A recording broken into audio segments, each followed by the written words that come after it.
Sectoral ETF क्या होते हैं?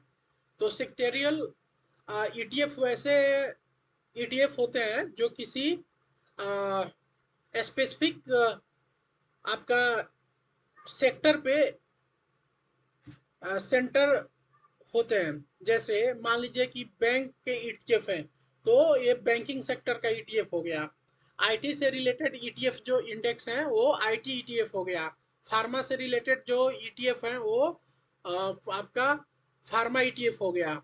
ओके, पीएसयू बैंक से रिलेटेड ईटीएफ के जो होते हैं, ओके, तो वो हमारा पीएसयू बैंक का सेक्टोरियल ईटीएफ हो गया। तो जिस जिस सेक्टर में जो ईटीएफ काम करती है कंपनियां और उसमें इन्वेस्टमेंट होता है, उस तरह का कैटेगराइजेशन करके हमारा ये ईटीएफ क्रिएट होता है सेक्टर वाइज। तो इसमें अगर आप देख पा रहे होंगे कि सेक्टोरियल सेक्टोरियल ईटीएफ जो होते हैं, सेक्टर वाइज जो ईटीएफ होते हैं, उसमें क्या क्या सावधानी इन्वेस्टर को बरतना चाहिए, क्या क्या सावधानी लेकर के इन्वेस्ट करना चाहिए मार्केट में। क्योंकि एक ही सेक्टर पर निर्भरता से पोर्टफोलियो में जोखिम बढ़ता है।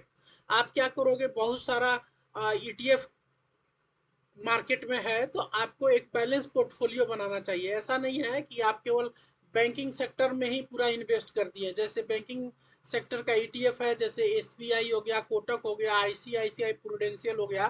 तो ये जितने ईटीएफ है, तो हमको अपना पोर्टफोलियो में केवल बैंकिंग सेक्टर ही नहीं रखना चाहिए। क्योंकि क्या होता है, कभी कभी बैंकिंग सेक्टर बहुत डाउन चला जाता है या बैंकिंग सेक्टर में करेक्शन आता है, तो ईटीएफ कंप्लीटली डाउन हो जाता है।